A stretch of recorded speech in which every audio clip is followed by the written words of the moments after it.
اعوذ باللہ من الشیطان الرجیم، بسم اللہ الرحمن الرحیم، اللہم صلی علی محمد وآل محمد وعجل فرجہم۔ ناظرین محترم، السلام علیکم۔ تفسیر کے اس پروگرام میں ہم آپ کو خوش آمدید کہتے ہیں اور آج مزید 4 آیتوں کی تفسیر کے ساتھ آپ کی خدمت میں حاضر ہوئے ہیں۔ تو آئیے چلتے ہیں پہلے آج کے اس ایپیسوڈ کی پہلی آیت کی تفسیر کو جاننے کے لیے پہلے اس کی تلاوت اور ترجمے کو سنتے ہیں۔ کتاب انزلناه الیک مبارک لیدبروا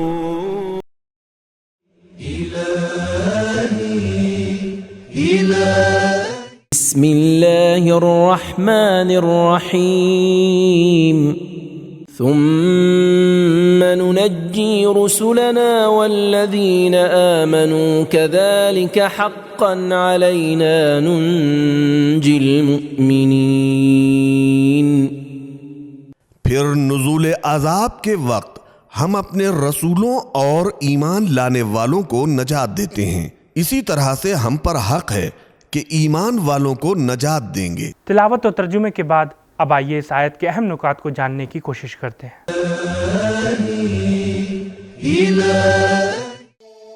سوال: ہمارا مشاہدہ ہے کہ کبھی کبھی خشک کے ساتھ ہرا بھی جل جاتا ہے اور گیہوں کے ساتھ گھن بھی پس جاتا ہے، اور سورہ انفال کی 25ویں آیت میں کہا گیا ہے کہ اس فتنے سے بچو جو صرف ستم کرنے والوں پر ہی محدود نہیں رہے گا، مومن بھی اس کی لپیٹ میں آ جائیں گے۔ جبکہ اس آیت میں یہ کہا گیا ہے کہ عذاب نازل کرتے وقت اہل ایمان کو نجات دیتے ہیں۔ کیا ان دونوں آیات میں تضاد تو نہیں ہے؟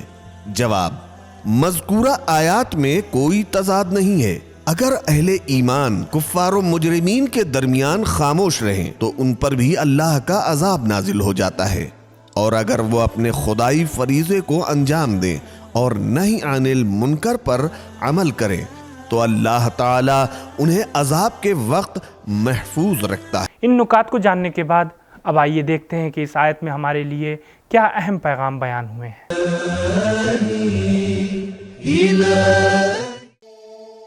1. اللہ تعالیٰ انبیاء اور اہل ایمان پر اپنا غضب نازل نہیں کرتا۔ 2. اہل ایمان کا خدا پر حق ہے کہ وہ انہیں عذاب سے نجات دے۔ 3.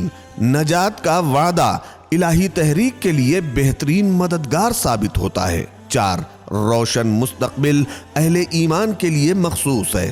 اب آئیے چلتے ہیں آج کی اگلی آیت کی تفسیر کو جاننے کے لیے پہلے اس کی تلاوت اور ترجمے کو سنتے ہیں۔ قل يا أيها الناس إن كنتم في شك من ديني فلا أعبد الذين تعبدون من دون الله ولكن أعبد الله الذي يتوفاكم وأمرت أن أكون من المؤمنين۔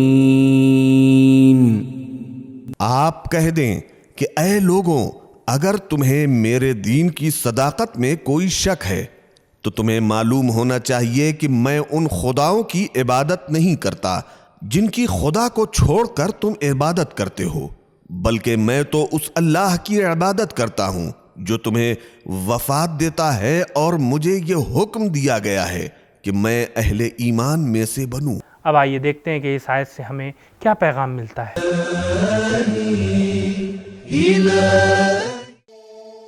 1. دوسروں کے شک کی وجہ سے ہمیں شک و شبہے میں مبتلا نہیں ہونا چاہیے، بلکہ قیادت کے لیے 2 ٹوک بات ضروری ہے۔ 2. کافروں کے ساتھ کسی بھی قسم کا میل جول اور مہربانی ممنوع ہے۔ ہمیں چاہیے کہ اہل کفر کو اپنی طرف سے مایوس کریں۔ 3. دشمن کو عام لوگوں کے بجائے ممتاز مسلمانوں سے بھی توقعات وابستہ ہیں، لہٰذا 2 ٹوک جواب دے کر دشمنوں کی توقعات کو خاک میں ملا دینا چاہیے۔ 4. عبادت کا حقدار وہی ہے جو موت و حیات کا مالک ہے۔ 5. اگرچہ موت و حیات دونوں خدا کے ہاتھ میں ہیں، لیکن اس آیت میں موت کا خصوصی طور پر اس لیے ذکر کیا گیا ہے کہ موت تنبیہ کا بہترین وسیلہ ہے۔ 6. مشرکین اپنے بے جان خداؤں کو بھی صاحب عقل سمجھتے تھے، الذین، یہ اسم موصول اہل عقل کے لیے استعمال کیا گیا ہے۔ آج کے اس ایپیسوڈ کی آخری آیت کی تفسیر کو جاننے کے لیے آئیے چلتے ہیں پہلے اس کی تلاوت اور ترجمے کو سنتے ہیں۔ وَأَنْ أَقِمْ وَجْهَكَ لِلدِّينِ حَنِيفًا وَلَا تَكُونَنَّ مِنَ الْمُشْرِكِينَ وَلَا تَدْعُ مِن دُونِ اللَّهِ مَا لَا يَنفَعُكَ وَلَا يَضُرُّكَ فَإِن فَعَلْتَ فَإِنَّكَ إِذًا مِّنَ الظَّالِمِينَ۔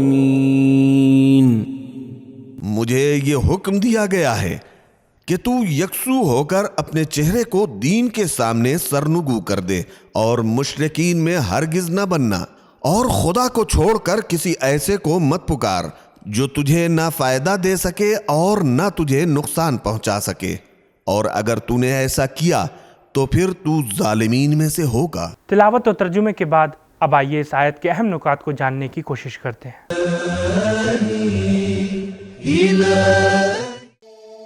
حنیف اسے کہتے ہیں جو صراط مستقیم پر چلے اور دائیں بائیں کسی بھی انحراف سے متاثر نہ ہو۔ اس آیت کے اہم نکات کو جاننے کے بعد اب آئیے دیکھتے ہیں کہ اس آیت سے ہمیں کیا پیغام ملتا ہے۔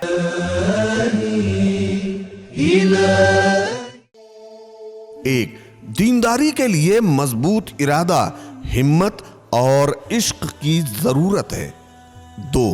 دین اسلام ایسا آئین ہے جس میں کوئی کجی یعنی ٹیڑھاپن موجود نہیں ہے۔ 3. سچا مسلمان وہ ہے جو اسلام لانے کے بعد کسی طرح کے شرک سے آلودہ نہ ہو اور طاغوت کو تسلیم نہ کرے۔ 4. اہل عقل کا ہر کام 2 مقاصد میں سے کسی ایک مقصد سے ضرور وابستہ ہوتا ہے۔ ہر عقل مند اس لیے کام کرتا ہے کہ اسے اس سے فائدہ ملنے کی توفیق ہوتی ہے یا کم از کم نقصان دور ہونے کی امید ہوتی ہے، جبکہ بت نہ تو فائدہ دیتے ہیں اور نہ نقصان پہنچا سکتے ہیں، لہذا بت پرستی اور شرک ایک طرح کی حمایت ہے۔ 5. شرک ظلم ہے اور مشرک ظالم ہے۔ تو دوستو یہ تھا ہمارا آج کا ایپیسوڈ۔ انشاءاللہ کل پھر ملاقات ہوگی کچھ نئی آیتوں کی تفسیر کے ساتھ، اور ہاں اگر ابھی تک آپ نے ہمارے چینل کو سبسکرائب نہیں کیا ہے تو فوراً سبسکرائب کریں اور بیل آئیکن کو بھی دبائیں تاکہ ہمارے پروگرامز کی اپڈیٹ آپ تک آسانی سے پہنچتی رہے، اور ہمارے اس پروگرام کو اپنے دوستوں اور رشتہ داروں کے ساتھ ضرور شیئر کریں تاکہ ہم اپنے سماج کو ایک قرآنی سماج بنا سکیں۔ انشاءاللہ کل ملاقات ہوگی، تب تک کے لیے خدا حافظ، فی امان اللہ۔ سبیل قرآن، قرآنی سماج کی پہچان۔